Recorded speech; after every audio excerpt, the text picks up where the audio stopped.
Di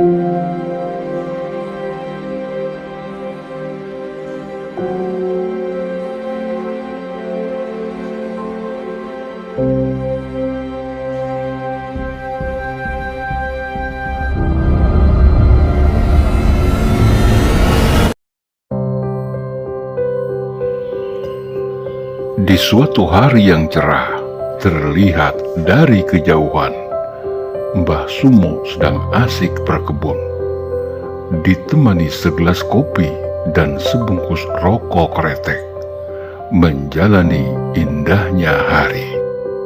Bersama kicauan burung dan lantunan dedaunan yang saling bergesekan, menjadi simfoni indah menemani hari-harinya.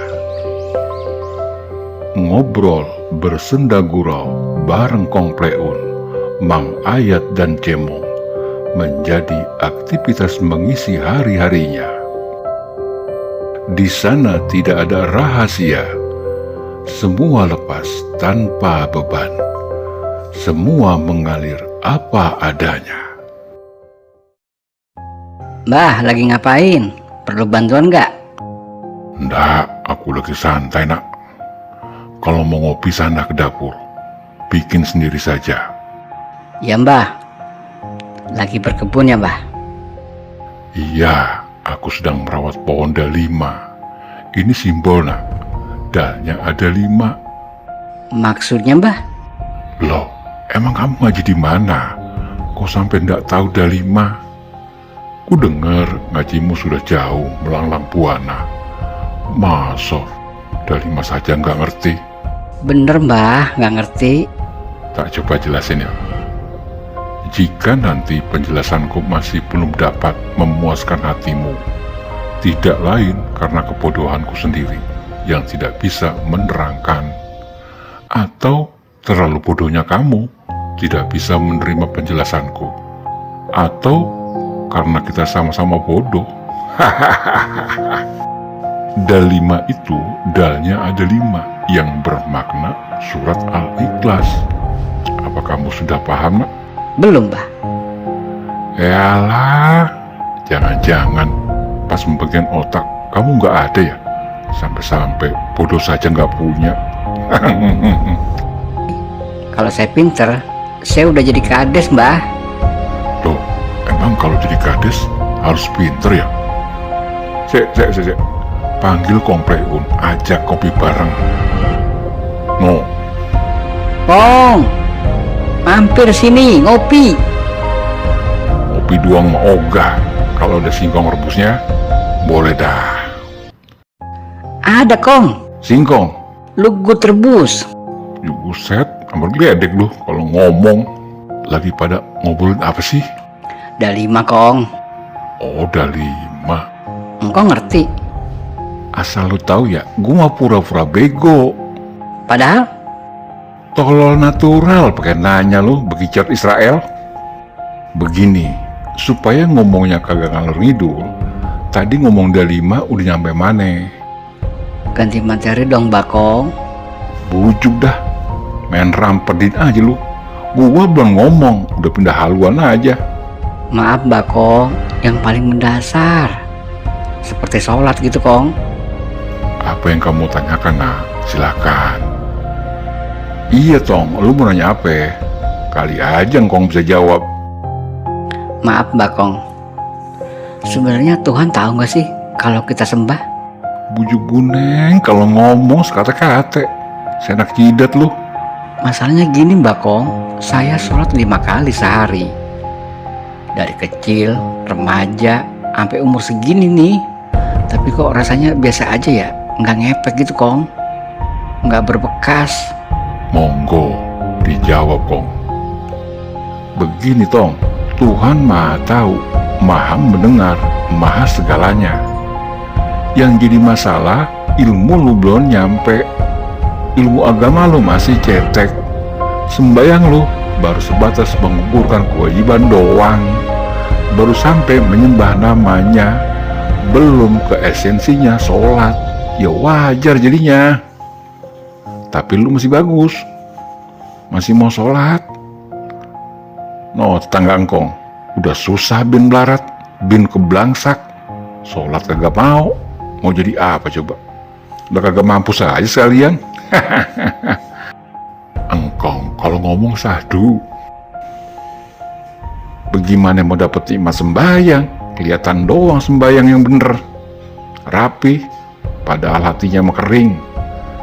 Yang ada ambekan sama bacot digedein. Orang jenggot sedada udah pada lu panggil wali murid kali. Baru apal hadis 3 biji udah lu panggil ustad. Lah bagaimana? Orang pakai udeng-udeng lu udah panggil Habib aja. Lah belum tentu tong kalau dia propombor mah. Harus kita cermati dulu tong. Habib yang bener ngomongnya pasti lembut, bikin hati adem, sejuk, ilmunya tinggi. Jadi kalau ngomong hati-hati banget. Kayak Pak Alwi Shihab, udah pinter, sopan lagi. Nggak kayak petasan parung, asal ngejeplak. Seumur-umur, engkong belum pernah dengar kisah Rasulullah marah-marah. Apalagi ngobrol kafir ke sesama muslim. Ini mah ngaku turunan. Lagunya udah ngelebihin malaikat. Jangan-jangan dia dibuat dari sengketa nih. Jadi marah-marah mulu. Jadi wajar kalau Rasul bilang umat Islam tuh banyak banget, tapi seperti buih di lautan.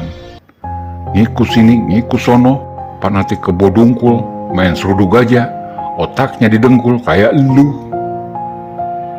Woi, mangap, jangan lebar-lebar, bunglon masuk keselak loh. Kembali ke sembahyang tong. Sembahyang bukan cuma nunggang-nungging doang tong. Ada maknanya. Ini engkong ngomong agak serius dikit nih. Ngomong sembahyang tentunya nggak bisa lepas dari rohani. Maka menilai dimensi rohani harus menggunakan perspektif rohani juga. Jangan yang lain, nggak ketemu ntarnya. Yang ada ribut nanti. Nih lu dengerin nih, gue ngomong. Gue serius ini. Dalam perspektif tasawuf, takbir ihram bukan hanya pertanda dimulainya sholat, melainkan sekaligus menyimpan sejumlah rahasia besar. Takbir ihram menjadi pertanda seseorang melakukan starting point untuk mi'raj, menembus batas dunia atas. Mi'raj itu sendiri berarti perjalanan spiritual seorang hamba menuju Tuhannya. Sampai sini paham ya? Ini lu inget-inget dong nih.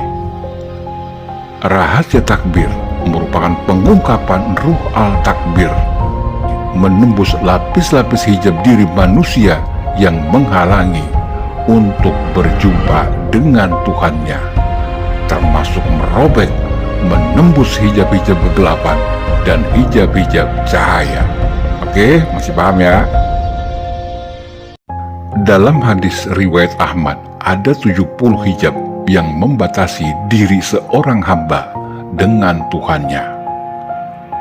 Sejumlah hijab itu terjadi berbanding lurus dengan tinggi angka perbuatan dosanya dan maksiat yang dilakukannya. Takbir ihram menyadarkan diri seseorang untuk menyaksikan yang maha besar. Dan penyaksian itu terjadi manakala segala sesuatu berupa makhluk sudah tersingkir dari benaknya. Dan yang tertinggal hanya Dia yang maha besar. Ini yang disebut hakikat takbir ihram. Ini engkong baru ngomongin takbir ihram doang atau paham gak lu? Ya, dia melongo kayak ulak kelolo dan linggis. Ternyata engkong ilmunya dalam juga ya. Sumur kayak dalam. Makanya belajar terus, tuntut ilmu, jangan berhenti. Engkong aja udah umur mau maghrib masih semangat belajar. Nah lu masih muda malas belajar, lah bagaimana?